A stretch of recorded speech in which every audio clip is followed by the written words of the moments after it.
Shabbat Shalom, mi amada esposa, mis queridos hijos, Tatiana y la nena. Familia Prato. La porción de esta semana es la porción Vayeshef. Se encuentra en Bereshit, Génesis, capítulo 37 hasta el capítulo 40, todo el capítulo.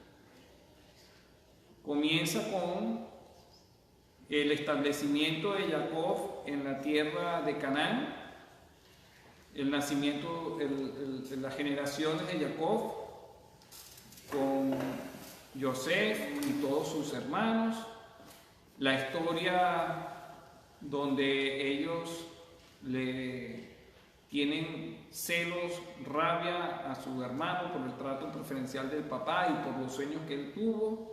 Luego, cuando tramaron matarlo y terminaron vendiéndolo, en ese punto se hace como que un break o un intermedio y se introduce la historia de Judá con Tamar, su nuera, y el nacimiento de Pérez. Luego continúa la historia de Yosef en Egipto, cuando estuvo sirviendo a Potifar, luego cuando se resistió a las tentaciones de la esposa de Potifar, luego que fue echado a la cárcel, y culmina con la interpretación de los sueños al copero y al panadero y el cumplimiento de esos sueños. En esta porción, en el estudio de esta semana, me voy a concentrar en el capítulo 38, que es la historia de Judá con su nuera Tamar y el nacimiento de Pérez. Vayeshef significa y se estableció. Y se estableció Jacob en la tierra de Canaán cuando regresó de donde su tío Labán. Yo lo he titulado La brecha. Y vamos a comenzar leyendo, es una lectura de 27 o 30 versículos para que vayamos entendiendo la historia y después ir al detalle. Dice así, yo voy a leer la primera lámina y después le voy a dar a cada uno de ustedes la oportunidad que lean las siguientes láminas. Y aconteció en aquel tiempo que Yehudá descendió de donde estaban sus hermanos y se fue a un varón adulamita que se llamaba Hira. Y Yehudá vio allí a la hija de un hombre cananeo, el cual se llamaba Súa, y la tomó y entró a ella, la cual concibió y dio a luz un hijo y llamó su nombre y concibió otra vez y dio a un hijo y llamó su nombre Onán, y volvió a concebir y dio a luz un hijo y llamó su nombre Selah, y estaba en Kesip cuando lo dio a luz.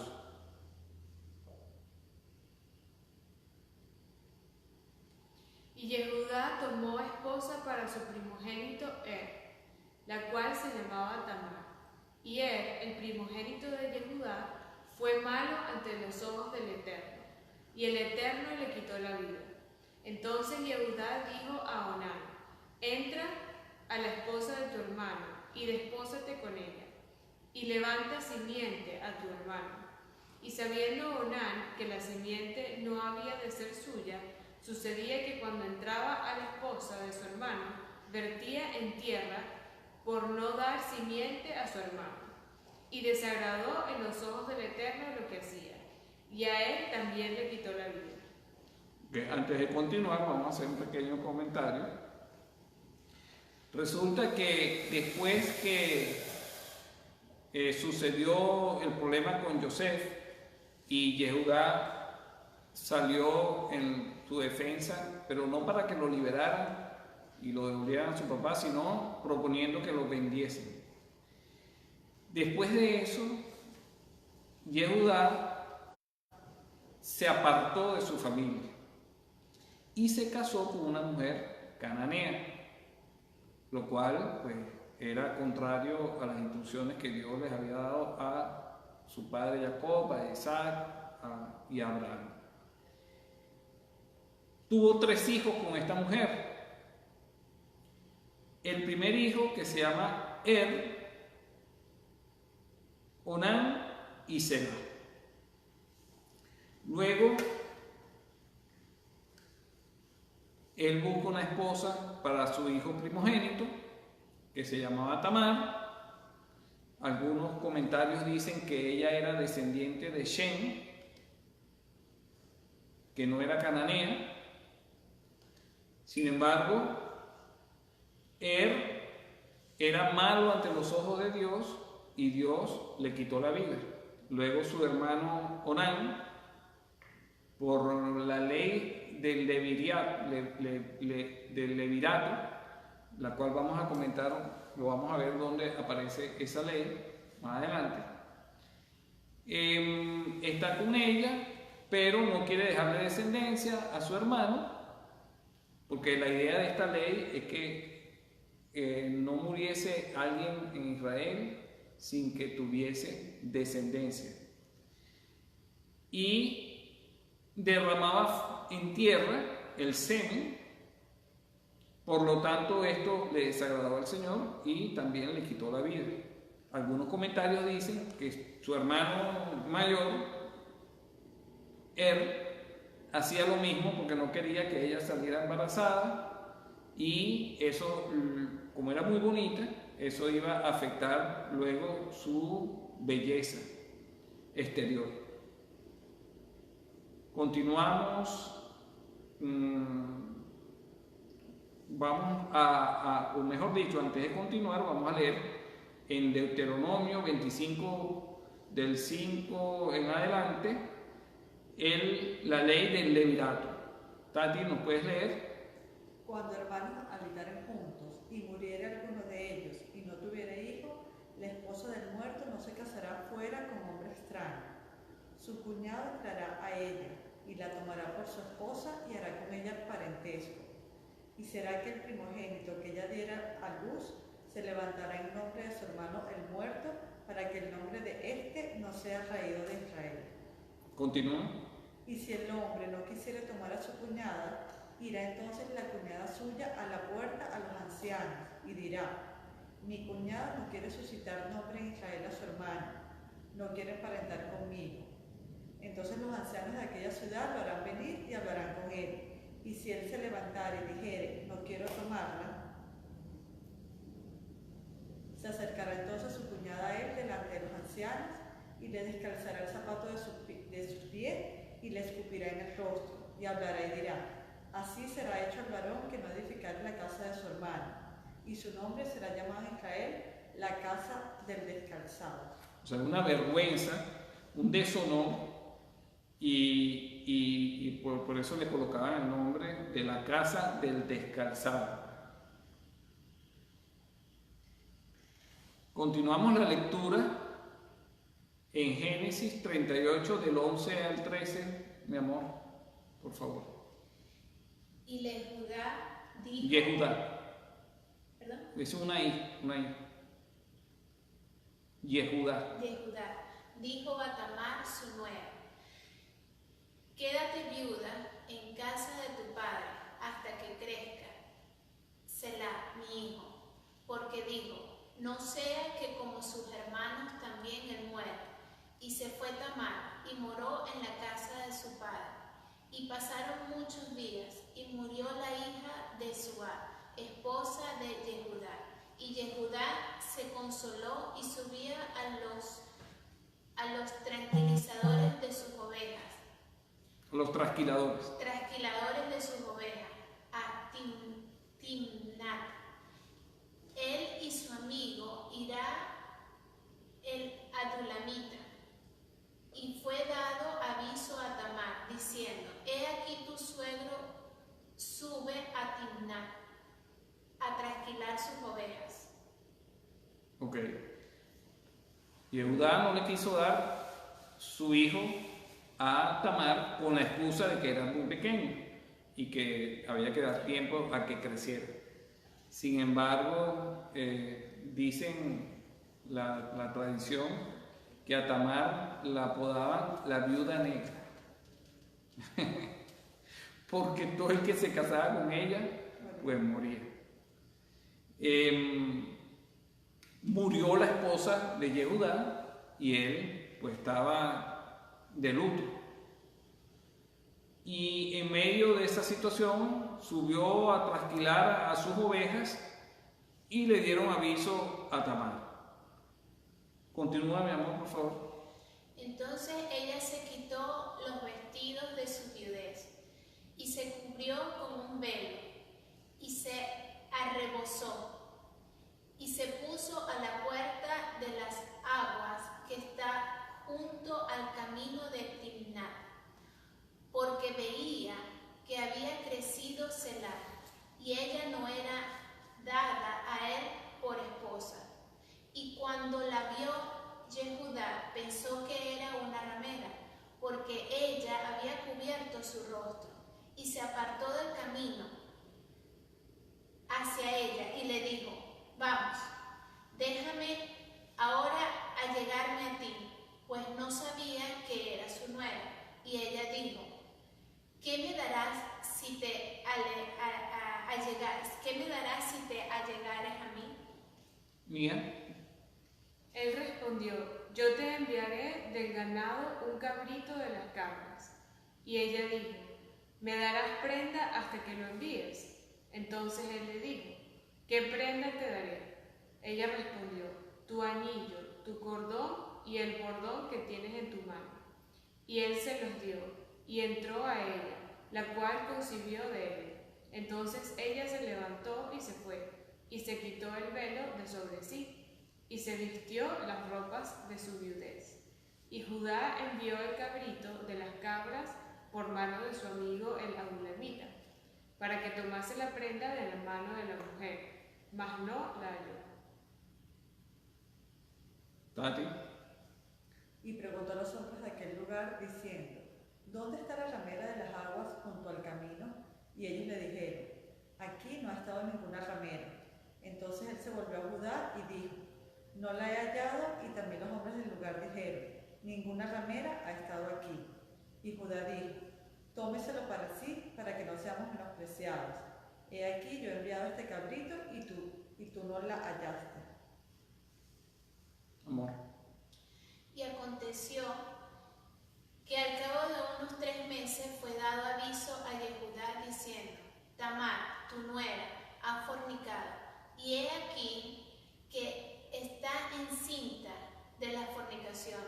Y Yehudá dijo: sacadla y sea quemada. Y cuando la sacaban, ella envió a decir a su suegro: del varón cuyas son estas cosas estoy encinta. También dijo: mira ahora de quién son estas cosas, el anillo, el cordón y el bordón.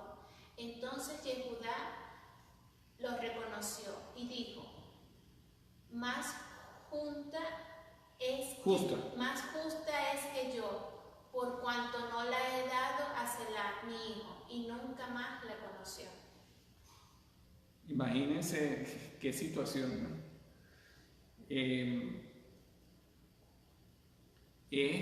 Esta historia es difícil de comprender, porque es como hoy en día que un hermano tome después que haya muerto su hermano mayor, que tome a la esposa del hermano.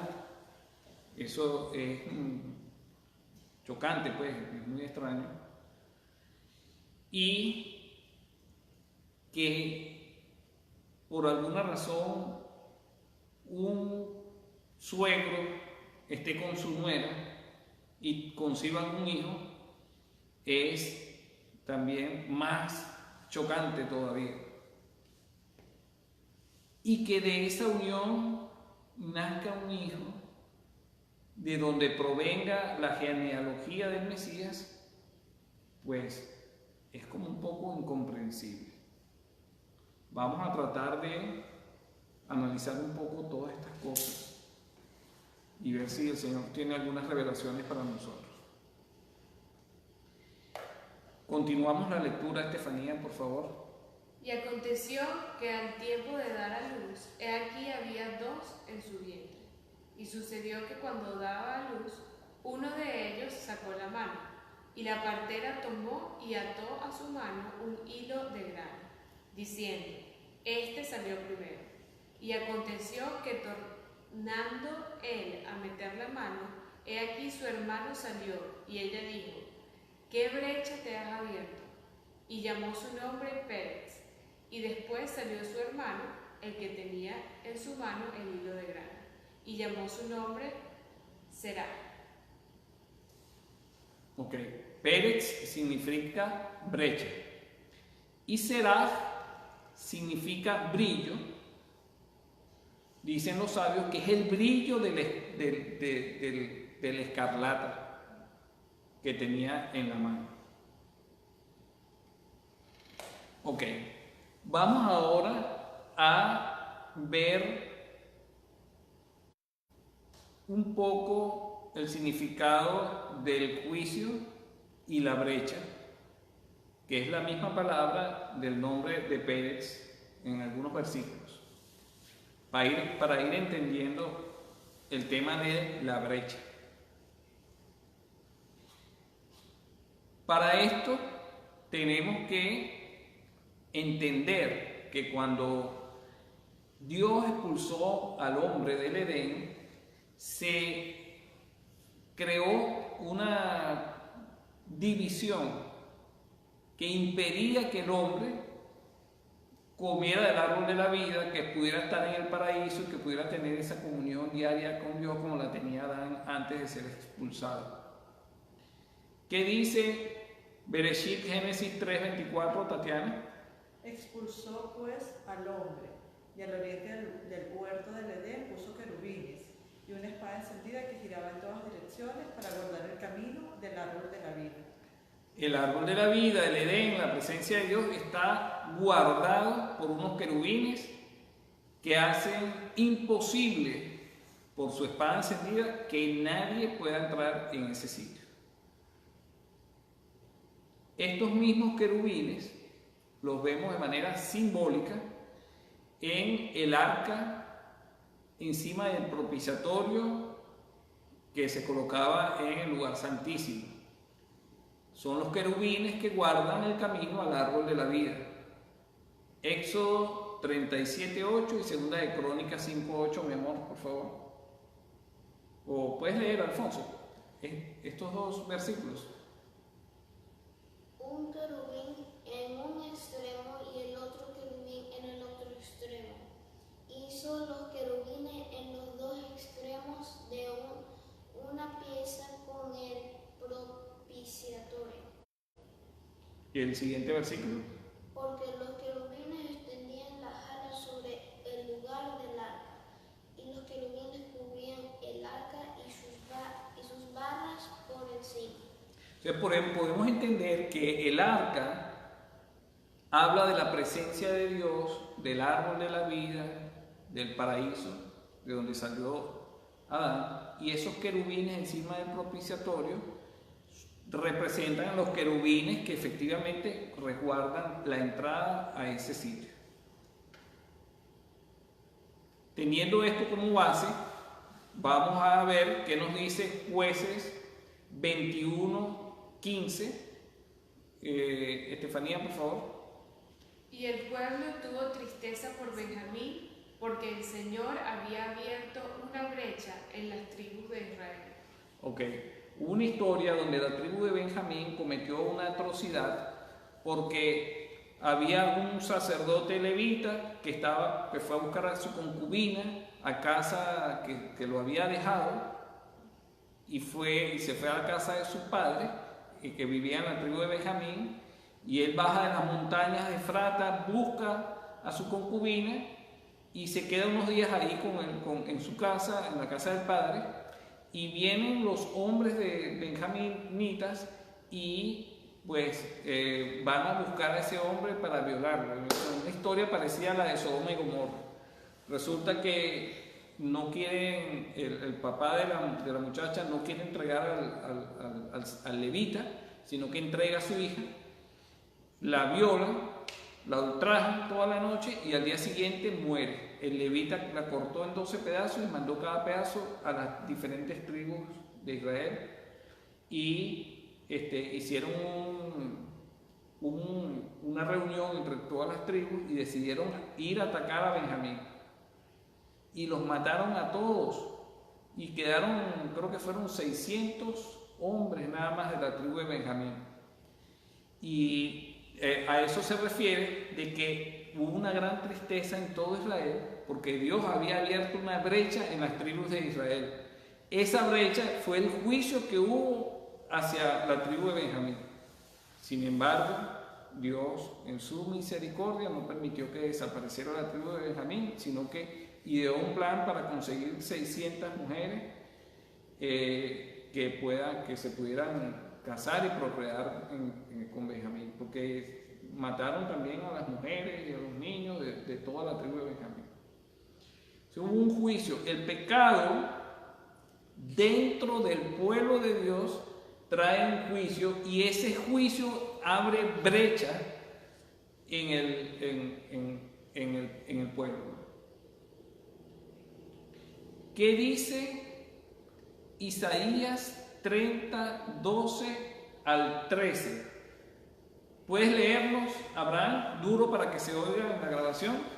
Por tanto, así el Santo de Israel, ya que habéis desechado esta palabra y habéis confiado en la opresión y en el engaño, y os habéis apoyado en ellos, por eso está iniquidado será para vosotros como muro abierto, a punto de caer, como abultamiento en una pared alta, cuya caída viene de repente en un instante. El juicio dentro del pueblo de Dios viene dado por cuando el pueblo de Dios rechaza la palabra del Santo. Cuando nosotros aceptamos a Yeshua como nuestro Salvador, pero no aceptamos sus leyes, estamos rechazando la palabra del Santo. Y eso nos lleva a la opresión y al engaño. Cuando nosotros, por rebeldía, por irreverencia, aunque sabemos qué es lo que es bueno y lo rechazamos, eso trae juicio para nuestras vidas. Y es como que nosotros confiáramos más en la esclavitud o en la mentira que en Dios mismo y su palabra. Y viene un juicio, o sea, nuestra vida se compararía a un muro que está con una brecha abierta, con una grieta que está a punto de caer. Yo en estos días había estado preocupado porque en el muro de la casa mía en Venezuela, que mide 6 metros de altura y es de pura piedra, crecen unas matas que agrietan al muro. Y cada cierto tiempo tengo que estarlo cortando, porque si eso sigue creciendo, el muro pues se daña y se puede caer. No debemos permitir que se abran grietas en el muro de nuestra vida.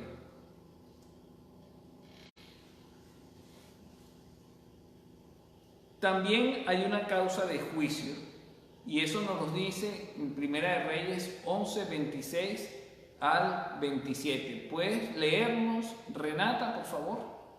Duro para que se oiga.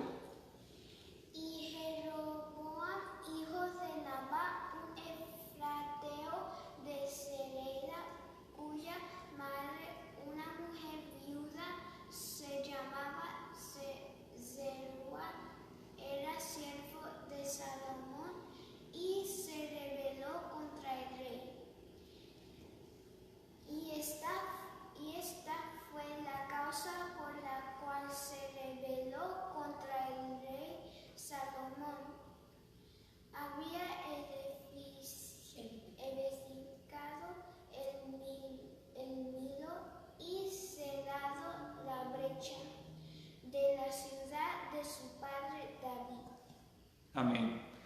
Salomón había caído en idolatría y eso trajo diferentes consecuencias. Dios levantó varios enemigos contra Salomón y permitió también que Jeroboam se rebelara contra él. ¿Por qué se rebeló y por qué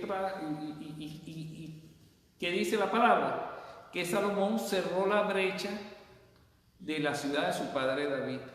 La ciudad de Jerusalén, la ciudad que conducía al monte Sión, al tabernáculo de Dios, al lugar santísimo, representa la salvación.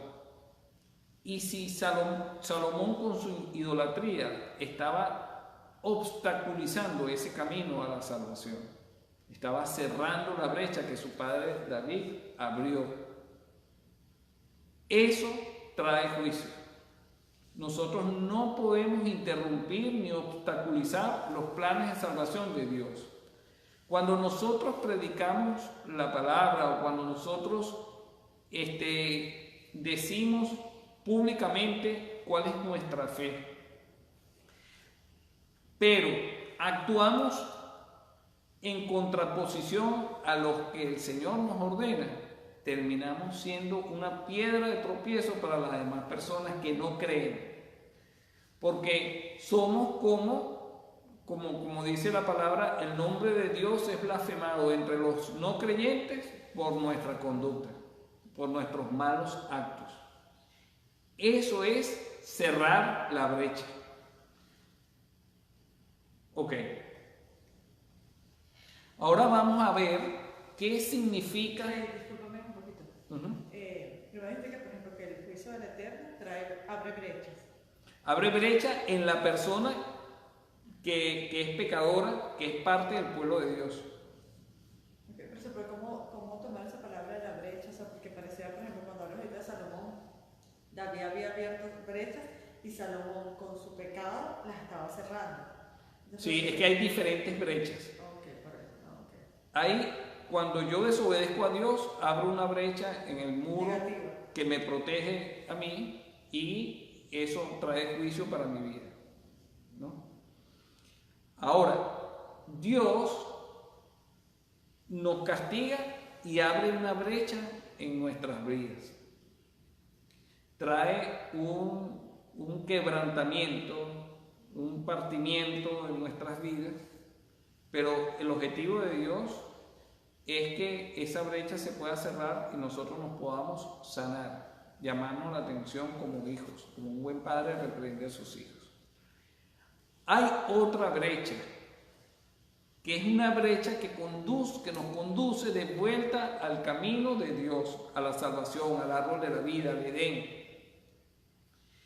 Esa brecha, si nosotros obstruimos el paso de esa brecha, trae también castigo para nosotros, porque nosotros tenemos que, lo que nosotros creemos, tenemos que respaldarlo con lo que nosotros hacemos.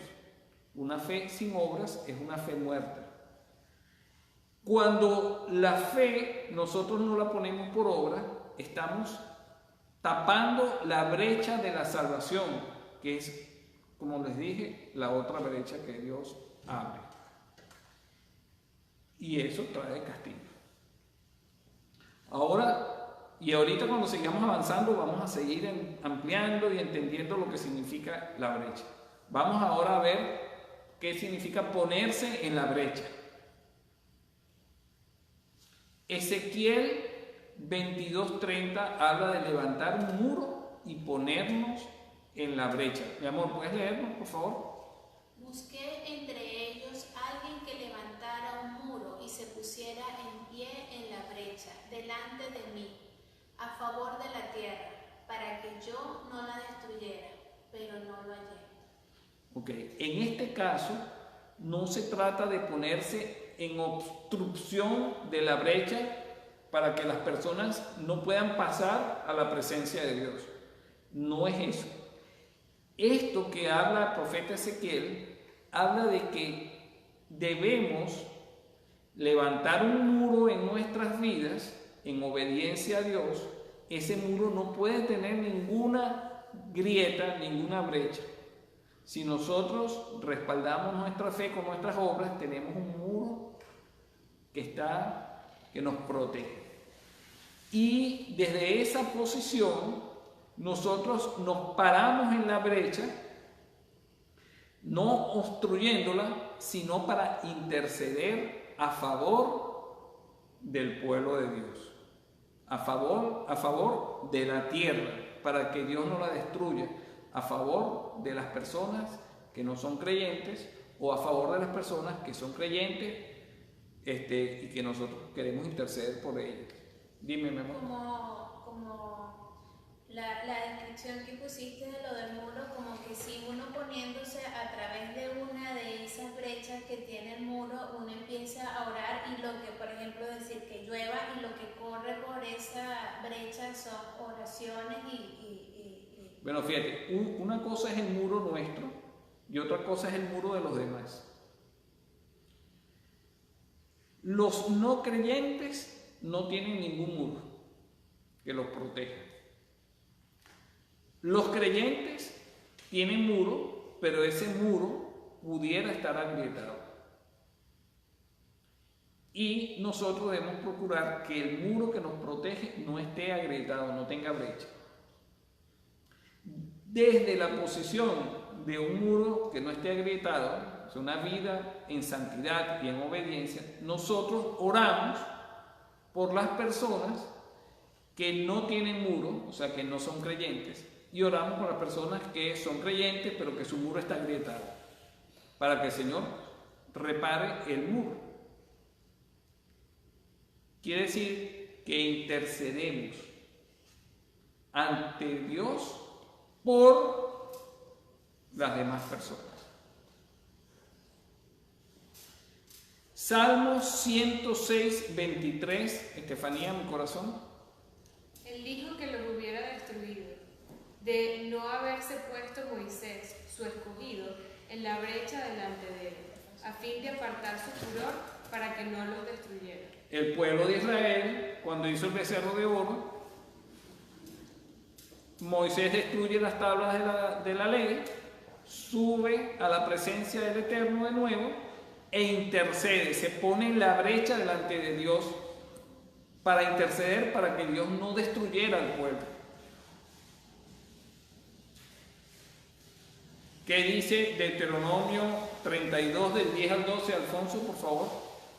Ahora pues déjame para que se encienda mi ira contra ellos y los consuma, mas de ti yo haré una gran nación.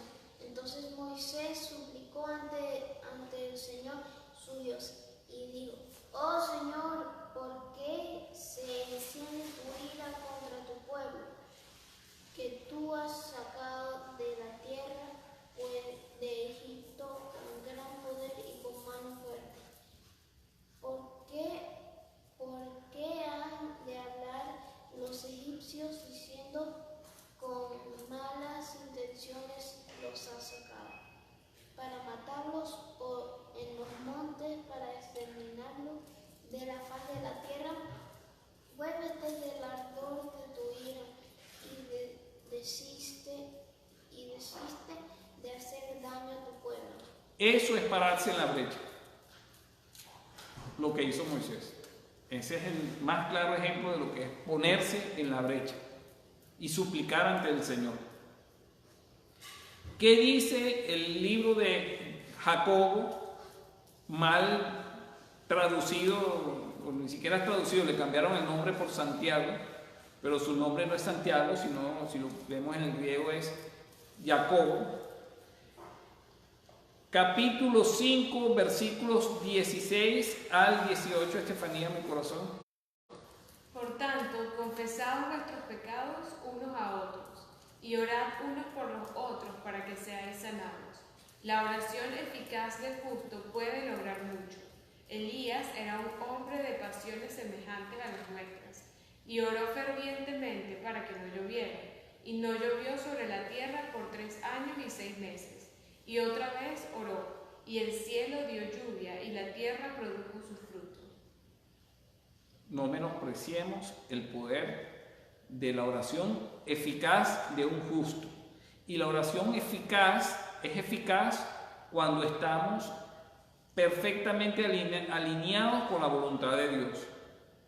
Y no con nuestros propósitos, nuestros proyectos, sino con los proyectos y los propósitos que Dios tiene, de cómo el Señor se está moviendo a nuestro alrededor.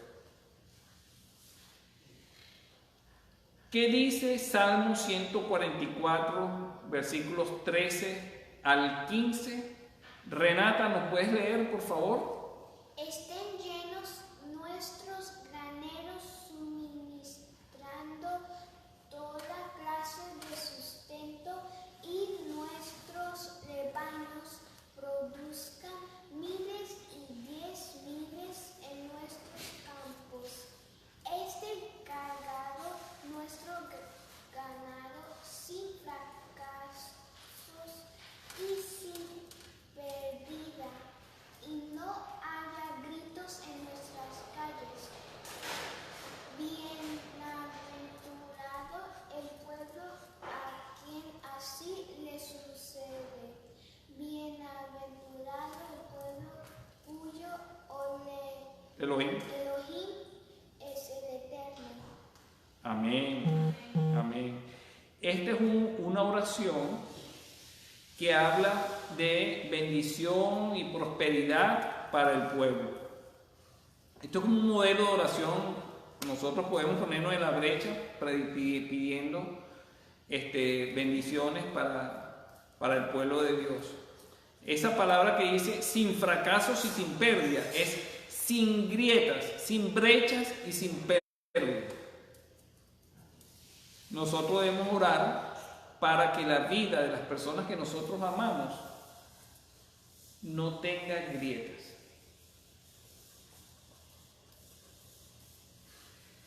¿Qué dice Bereshit, Génesis 28, 14?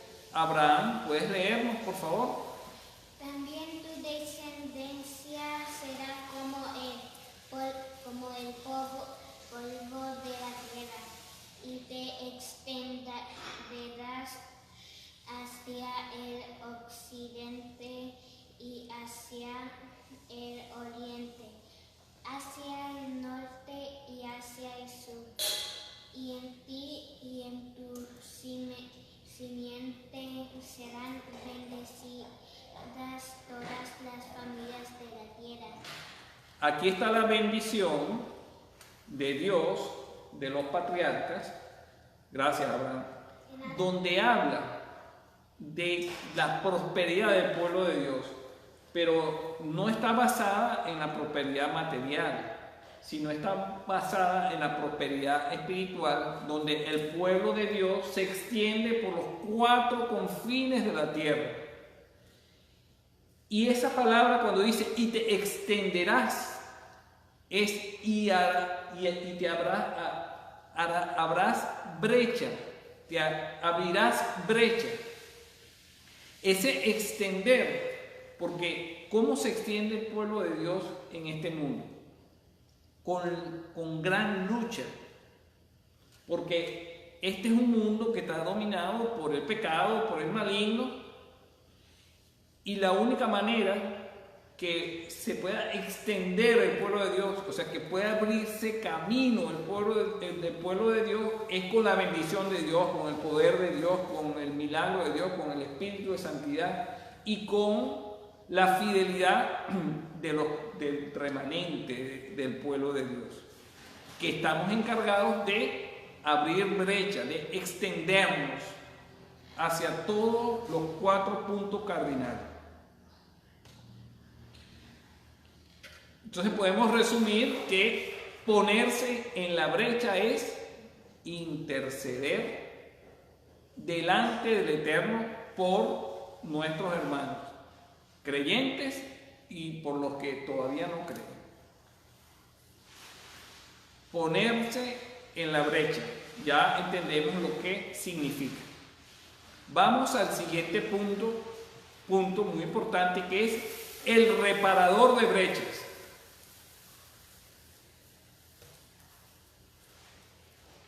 El Eterno es el reparador de brechas. ¿Qué dice Salmos? Perdón, ese no es el Salmo. Ese no es el versículo. El versículo está en Amós, el profeta Amós, capítulo 9, versículo 11, y hace referencia a lo que dice Hechos, capítulo 15, versículo 16. ¿Qué dice, Tatiana? Amós, Amós 9, 11 y 12. En aquel día levantaré el tabernáculo caído de David, repararé sus brechas, levantaré sus ruinas y lo reedificaré como en tiempo pasado, para que tomen posesión del remanente de Edom y de todas las naciones donde se invoca mi nombre. Declara el Eterno que hace esto. Entonces, ¿quién hace la reparación?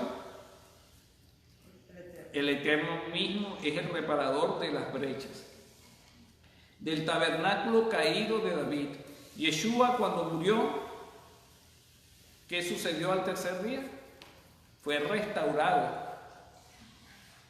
fue levantado por el poder de Dios mismo, del Espíritu de Santidad. El cuerpo de él fue destruido, fue golpeado, fue quebrado, fue abierto. Hubo un juicio, se abrió una brecha en su propio cuerpo. Pero el poder del Espíritu de Santidad reparó la brecha en su propio cuerpo y se levantó de entre los muertos. ¿Para qué? Para que podamos tomar posesión del remanente de Edom. ¿Se acuerdan de quién es Edom? Edom es Esaf, el hermano de Jacob. Y los descendientes de Esaf son los edomitas. Del remanente de Edom, o sea, de los no creyentes, de los idólatras y de todas las naciones donde se invoque el nombre del Eterno. El Eterno es el único que puede hacer ese gran milagro. ¿Cuáles son los deberes del reparador de brechas? Según Isaías, capítulo 58, versículo 6 en adelante. ¿Puedes leernos, Estefanía, mi corazón, por favor? No antes el ayuno que No es antes. No es antes el ayuno que yo escogí, desatar las ligaduras de impiedad, deshacer las escuadrones, nudos de opresión, y dejar ir libres a los quebrantados, y que rompáis todo yugo. No es que partas tu pan con el hambriento, y a los pobres errantes metas en casa, que cuando vienes al desnudo lo cubras y no te escondas de tu carne. Entonces nacerá tu luz como el alba, y tu salud se dejará ver presto. Te irá tu justicia delante de ti, y la gloria del Eterno será tu retaguardia. Ok. Sabemos que el Eterno es el reparador de las brechas, pero Él tiene su escuadrilla de trabajadores, que somos nosotros. ¿Cuáles son nuestros deberes en esta labor, en este trabajo? Bueno, desatar las ligaduras de impiedad, deshacer los escuadrones de opresión.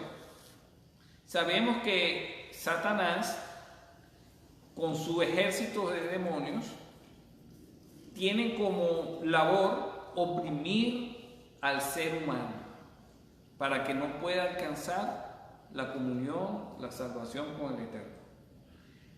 Nosotros, como reparadores de brecha, tenemos el deber de deshacer los escuadrones de Satanás que oprimen a las personas. También esa misma palabra significa, además de escuadrones, nudos. En estos días le estaban haciendo una terapia a mi esposa y la persona que le hacía la terapia le decía que ella tenía mucha tensión en los músculos alrededor del cuello y que se le sentían nudos. Y esos nudos le estaban causando un gran malestar a mi esposa, dolores de cabeza, rigidez, mal humor, ese tipo de cosas. Esos nudos tienen que ser desatados para que vuelva la tranquilidad, la sanidad, la paz a la persona. De eso se trata también esta función nuestra. Tenemos que deshacer los nudos que nos oprimen. Tenemos que dejar ir libres a las personas que están quebrantadas y romper todo yugo de esclavitud. Tenemos que partir el pan con el hambriento. Tenemos que darle hospitalidad a los pobres. Cubrir a los que están desnudos. Y no escondernos de nuestra carne. Eso es el verdadero ayuno. Ese es el verdadero ayuno de Dios. ¿Cómo sería no escondernos de nuestra carne?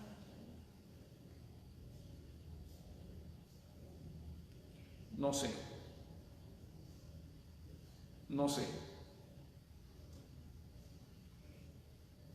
Pidámosle al Señor que nos dé revelación. O sea, es como, Quizás, no sé, se me viene a la mente que es como no escondernos de nuestra verdad, o sea, nosotros estamos en este mundo y tenemos este cuerpo que va a morir, pero o sea, no debemos como que... Como aparentar ni siquiera delante del Señor. Exacto. Sí, yo también lo pienso así.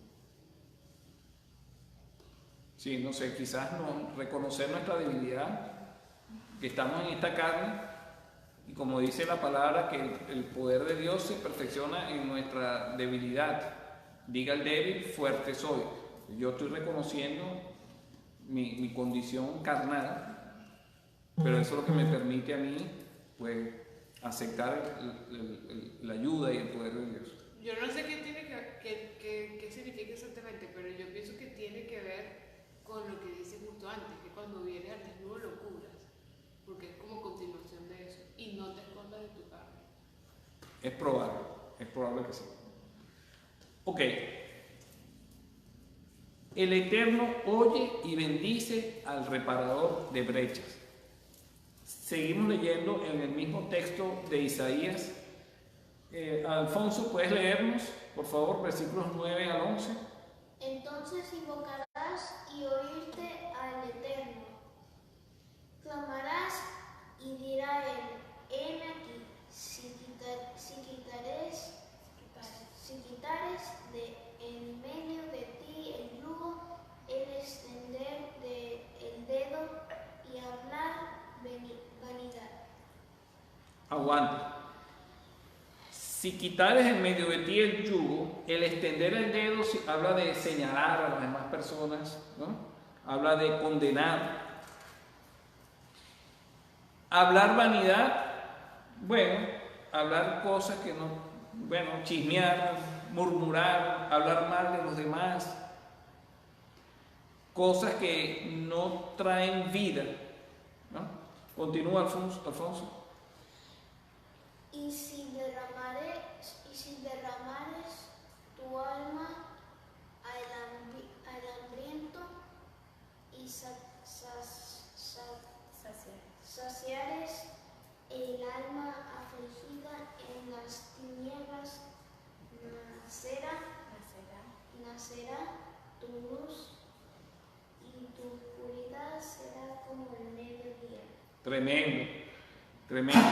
Qué lindo lo dice, ¿no? Si derramamos nuestra alma al hambriento y si saciamos el alma afligida. Está el alma nuestra y el alma de la persona que está afligida.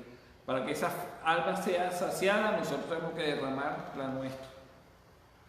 Tenemos que amar con todo nuestro corazón al prójimo como a nosotros mismos, y eso requiere sacrificio, que nosotros nos entreguemos, que apartemos tiempo, le demos dedicación, que no solamente tiempo con la persona, sino tiempo en la brecha orando por esa persona. Entonces, en las tinieblas nacerá tu luz y tu oscuridad será como el mediodía. Qué hermoso. Mi amor, ¿puedes leer el versículo 11? Y el Eterno te pastoreará siempre, y en las sequías hartará tu alma, y engordará tus huesos, y serán como huerta de riego, y como manadero de aguas, cuyas aguas nunca faltan. Somos nosotros los principales beneficiados por ser reparadores de brecha. Dios nos bendice superabundantemente.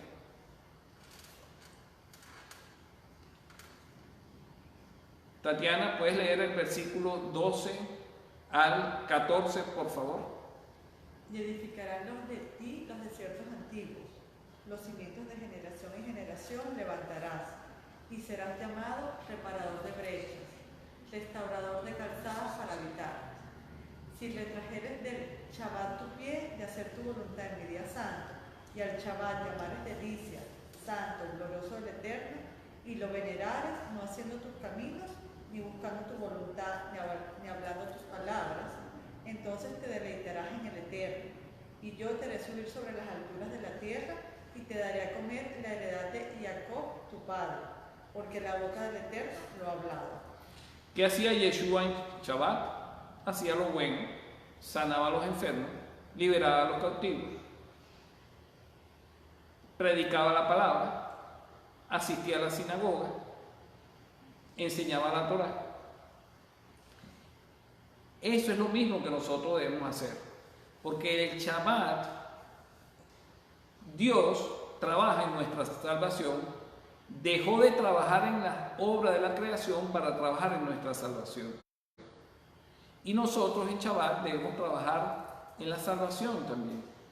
Debemos hacer lo bueno, debemos cultivar la palabra, debemos practicar la palabra sin tener ninguna otra cosa que nos estorbe.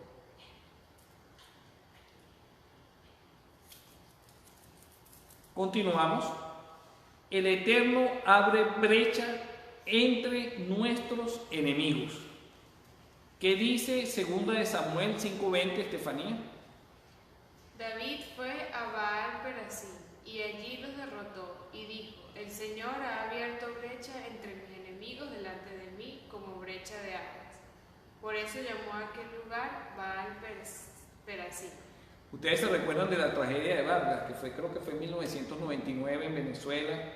Hubo más de 30.000 muertos y hubo mucha lluvia y de las montañas bajaron las aguas y hubieron grandes deslaves y la gente había construido casas en sitios que no eran adecuados,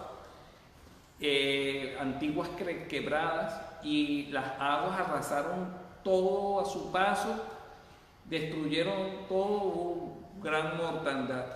Imagínense que de esa manera, como ocurrió esa gran catástrofe en Venezuela, es como Dios abre brecha como de aguas en contra de los enemigos nuestros. Esa es la manera como Dios nos protege de nuestros enemigos. El Eterno abre brecha entre su pueblo irreverente, no solamente entre los enemigos de Dios, sino entre el propio pueblo de Dios que es irreverente. 2 Samuel 6, 7 y 8. Abraham, ¿puedes leernos, por favor? Y se encendió la ira del Señor contra Usa, y Dios lo hirió allí por su irreverencia, y allí murió junto al arca de Dios. Entonces David se enojó porque el Señor había estallado en ira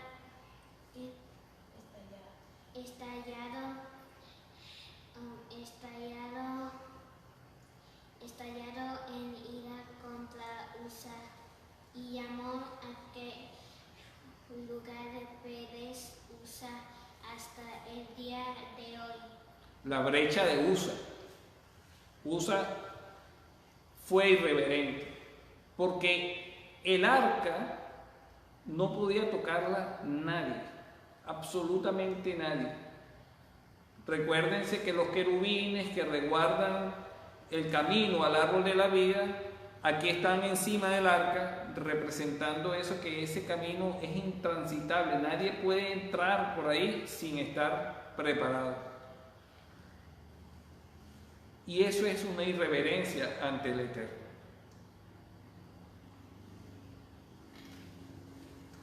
En nuestras murallas no debe haber ninguna brecha. ¿Qué dice Nehemías 6:1 o Estefanía, por favor?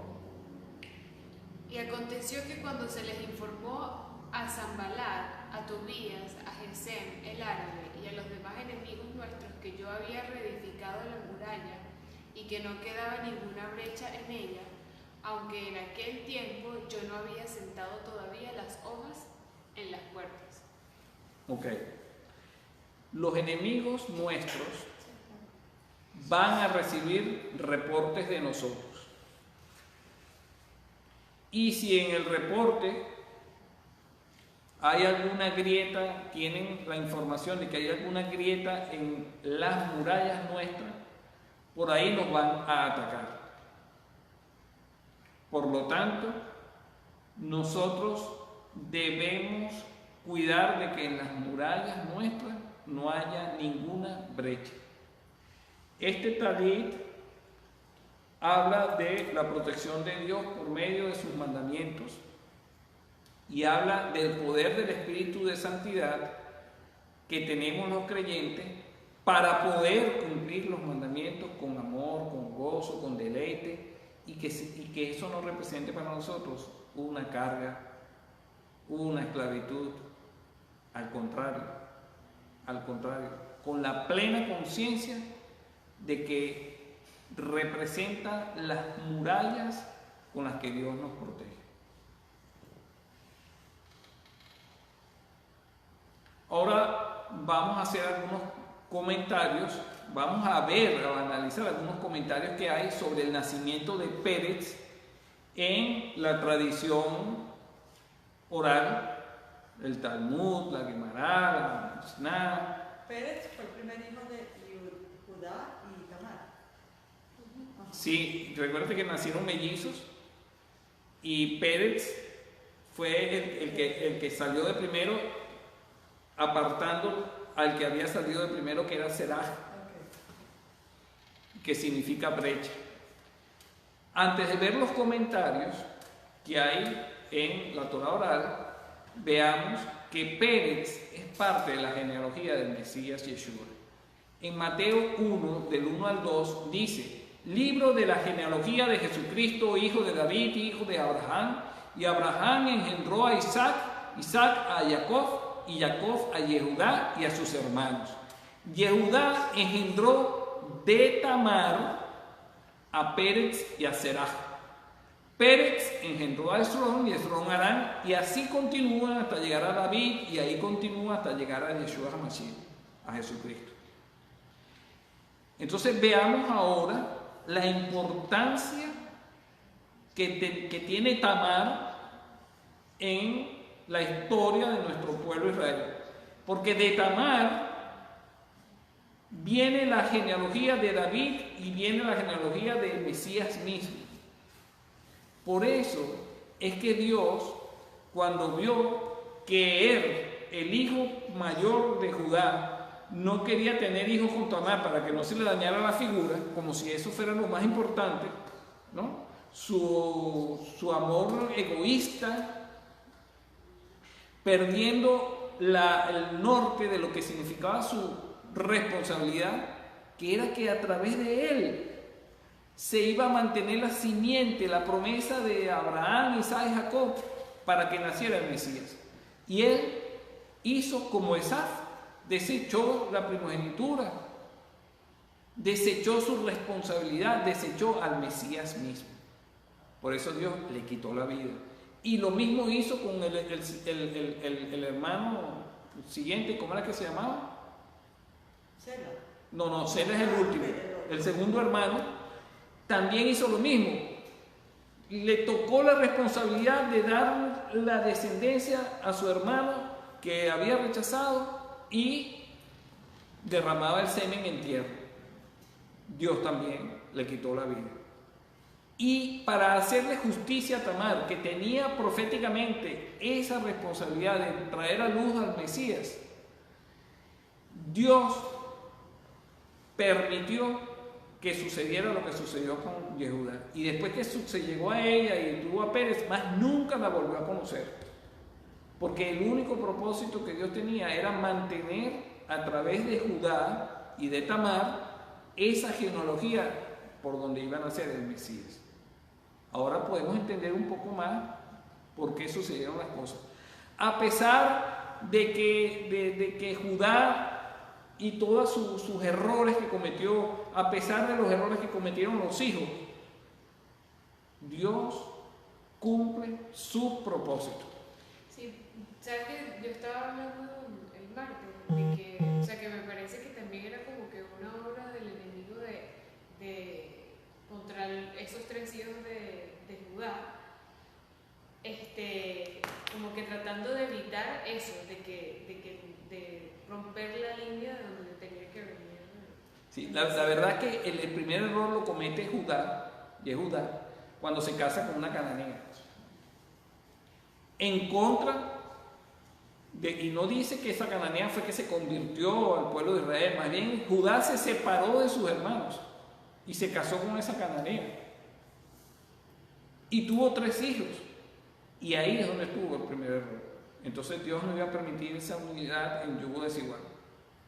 Pues al final era a través de Judá, porque sus hijos no eran creyentes. Tamar, sí. Tamar, dice la tradición que era descendiente de Shem.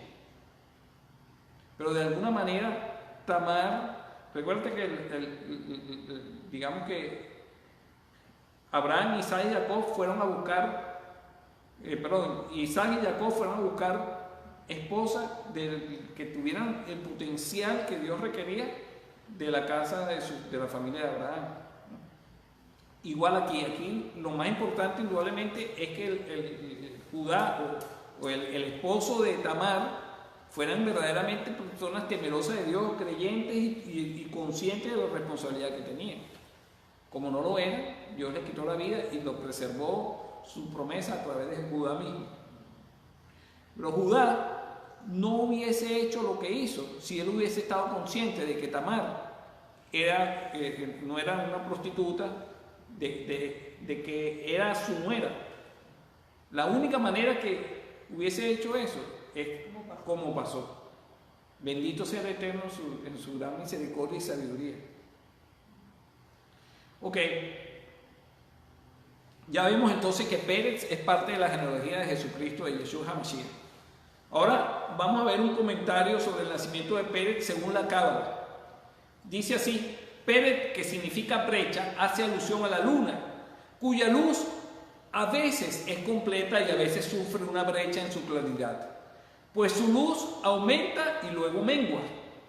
Había sido lógico que Seraj, que era el otro hijo, naciera primero, pero Dios quería que Pérez fuera el primogénito, a fin de simbolizar la dinastía de David, comparada con la luna, pues disminuyó y finalmente desapareció, pero al igual que la luna, resurgirá y crecerá nuevamente hasta alcanzar la plenitud otra vez. Por eso que en Rosh Hodesh, que es el principio de mes, se habla de que la dinastía de David es preservada, dice la tradición, porque ese renacer de la luna habla de la resurrección del Mesías mismo. Y el ocaso de la luna habla de que Dios se disminuyó a sí mismo, tomó un cuerpo humano, murió por nuestros pecados para luego resucitar e ir hasta su plenitud. Por eso que aquí se hace referencia a la luna.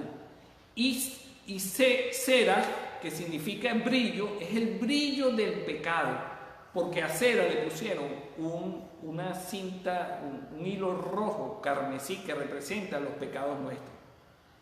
Cuando el Señor nos perdona, ese hilo rojo, digamos así, que es lo que se colocaba en el templo, cuando el día de Yom Kippur mataban al cordero y mandaban a la zacela al despeñadero en el desierto, si era aceptada la ofrenda, el sacrificio, el bordón rojo que se colocaba en el templo se ponía blanco.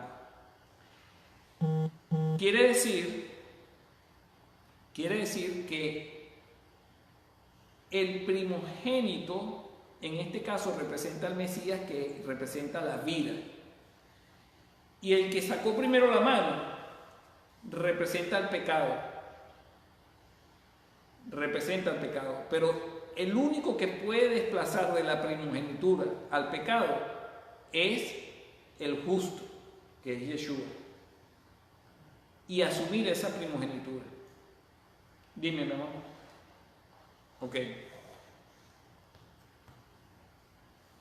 Vamos a hacer una paráfrasis de este versículo donde nace Pérez.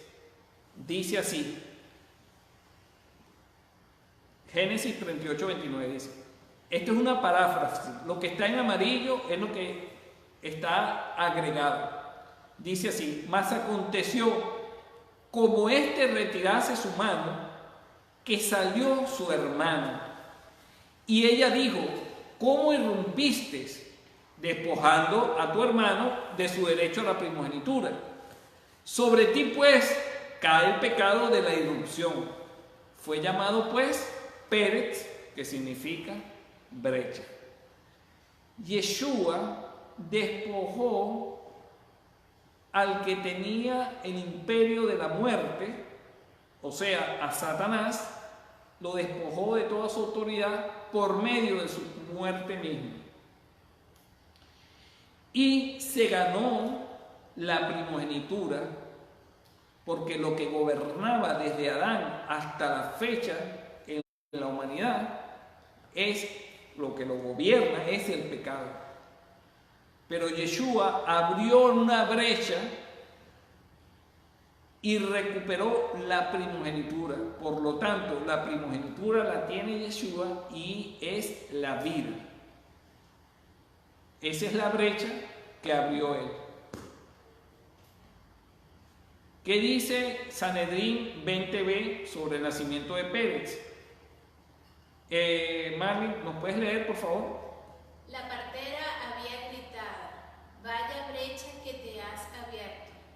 Este gesto del recién nacido es simbólico del privilegio real que tendrán sus descendientes, pues el rey tiene derecho a abrirse una brecha sin que nadie pueda impedírselo. Okay. Solo el rey puede hacerlo. Y Yeshua es el rey de reyes. Comentario de la Agadat Bereshit, Estefanía, sobre el mismo versículo. El hecho de que Pérez empujara hacia adelante era parte del plan divino. Deseaba salir primero, pero Dios declaró, el Mashiach está destinado a descender de Pérez. Entonces es correcto que Serach nazca primero, que Serach retorne al vientre de su madre y que Pérez nazca primero. Amén. Sabemos entonces que nuestros sabios siempre han identificado el nacimiento de Pérez con el Mesías mismo.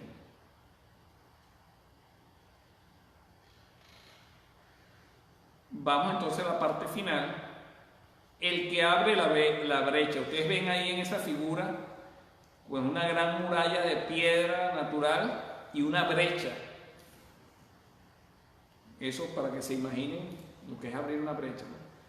La muerte de Yeshua abrió una brecha de salvación. ¿Qué dice Mateo 27, 50 y 51? Renata, por favor, duro. Entonces Yeshua, clamando otra vez a gran voz, exhaló Ok, ¿qué significa que exhaló el espíritu, Renata? Significa que murió en ese momento, expulsó el espíritu, ¿no? Continúa. Y he aquí, el velo del templo se rasgó en dos de arriba abajo, y la tierra tembló, a las rocas se partieron. Y las rocas se partieron. Entonces vemos ahí que se abrió un camino. A través del velo del templo, las rocas se partieron. O sea, hubo una brecha que se abrió en ese momento. Producto de la muerte de Yeshua HaMashiach. Yeshua es la brecha. Él dijo, yo soy el camino, yo soy la verdad y yo soy la vida. Él es el camino a la vida. En Hebreos 10, del 19 al 20, ¿qué dice Tatiana? Entonces, hermanos, puesto que tenemos confianza para entrar al lugar santísimo por la sangre de Yeshua, por un camino nuevo y vivo que Él inauguró para nosotros por medio del velo, es decir, su carne. Ok, entonces, ¿qué representa el velo del templo, del lugar santísimo? Según ese versículo. ¿Qué representa? Su carne. Su carne. Correcto. No, que estaba esperando que Tatiana terminara de leer. El velo representa la carne de Yeshua. Cuando Él murió, el velo se rasgó. Y cuando murió Yeshua, su espíritu se liberó. Y el poder del espíritu de santidad del Señor es el que abre esa brecha. Por eso podemos entrar con confianza al lugar santísimo, porque ya está abierto el camino para nosotros. Usa trató de que el arca no se cayera y la tocó y se murió. Nosotros podemos hoy en día entrar al lugar santísimo. ¿Qué dice Hebreos 4:16, Alfonso? Duro, papi. Lleguémonos pues confiadamente al trono de la gracia, para alcanzar misericordia y hallar gracia para el oportuno socorro. Amén. Acerquémonos al trono del Eterno mediante la sangre de Yeshua. Eclesiastés 10:8. ¿Qué dice, mi amor? El que cava un hoyo cae en él, y el que abre brecha en un muro lo muerde la serpiente. Este versículo es un versículo total y absolutamente mesiánico que habla de la obra redentora de Yeshua. El que cava un hoyo cae en él, y el que abre brecha en un muro lo muerde la serpiente. Esto lo podemos interpretar de manera más superficial, ¿no? En la vida de las personas. Cuando desobedecemos a Dios, es como si caváramos un hoyo, y ahí vamos a caer en nuestra propia maldad, en nuestro propio pecado. Y esa brecha que abrimos va a hacer que Satanás muerda nuestra existencia y afecte nuestra comunión con Dios. Adelante, Estefanía. Al leer eso me vino la imagen justa de lo que pasó en el hotel, porque en el muro de los lamentos, que salió una serpiente en el muro, porque justamente la serpiente estaba aquí y justo arriba de la serpiente había una brecha que había crecido una mata inmensa ahí que salía del muro. Justo debajo de eso fue donde salió la serpiente. Me imagino. Ahí se esconde la serpiente en las grietas. Ok, ahora fíjense lo siguiente. Vamos a profundizar y vamos a ver al Mesías en este versículo. Yeshua dice que nadie le quitó su vida, que él mismo la entregó voluntariamente. ¿Qué quiere decir eso? Que Yeshua mismo, desde antes de la fundación del mundo y de un plan, es decir, cavó su propio hoyo y luego él cayó en él. Le ejecutó su plan cuando vino y se humilló hasta la muerte y muerte de cruz. Yeshua mismo cavó su propio hoyo por amor a nosotros y murió. Y dice la palabra, dice aquí, y al que abre brecha, porque Yeshua es el que abrió la brecha para la salvación nuestra, lo muerde la serpiente. ¿Qué nos dice la profecía en Génesis? En Génesis, creo que es versículo 3, 14, correcto. Génesis 3, 14 y 15. Abraham, ¿puedes leerlo con voz fuerte? Y el Señor Dios dijo a la serpiente: por cuanto has hecho esto, maldita serás más que todos los animales y más que todas las bestias del campo. Sobre tu vientre andarás y polvo comerás todos tus días de tu vida. Y pondré enemistad entre tú y la mujer, y entre tu simiente y su simiente. Él te herirá en la cabeza y tú lo herirás en el calcañar. En el calcañar. ¿Quién herirá en la cabeza a la simiente, a la serpiente? Yeshua mismo, el Mesías, le va a quitar toda autoridad. Yeshua lo hizo venciendo al que tenía el imperio de la muerte por medio de su propia muerte. ¿Y quién iba a morder el calcañar, o sea, el talón de la simiente, que es el Mesías? La serpiente. Yeshua murió y cuando resucitó, pues vivificó a su pueblo, a su iglesia, a su congregación. Pero al igual como la serpiente atacó a Eva y no a Adán, la serpiente muerde a la iglesia o al pueblo de Israel y no al Mesías directamente, sino a través de su cuerpo, que es la iglesia. Entonces, como Yeshua fue el que abrió la brecha,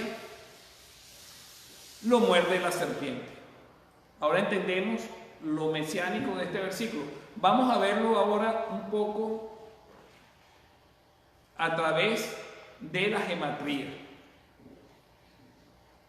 Yeshua entregó su vida voluntariamente por su iglesia, que es el blanco del ataque de Satanás. La palabra Pérez tiene un valor de 370, lo cual habla de la sabiduría, que vale 37.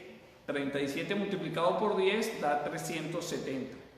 Este versículo que dice que el que cava un hoyo cae en él y el que abre la brecha en un muro lo muerde la serpiente, tiene un valor de gematría de 1888, donde 1000 o donde 1 representa a Dios y donde 888 representa a Jesús en griego.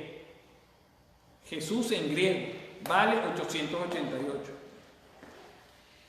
Por lo tanto, este versículo está refiriéndose a Dios tomando cuerpo de hombre como corbán de sacrificio, como la ofrenda de sacrificio.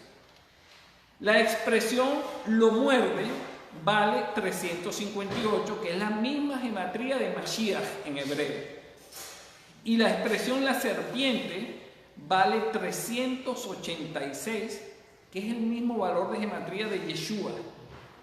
Entonces, ¿a quién muerde a la serpiente? Al Mesías Yeshua. ¿Y quién cayó en el hoyo? Dios mismo, que se humilló y tomó forma de hombre.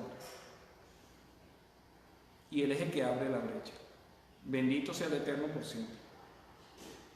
Por lo tanto, Yeshua es el que abre y repara la brecha que nos conduce a la salvación. Shabbat, shalom, mis amados hermanos.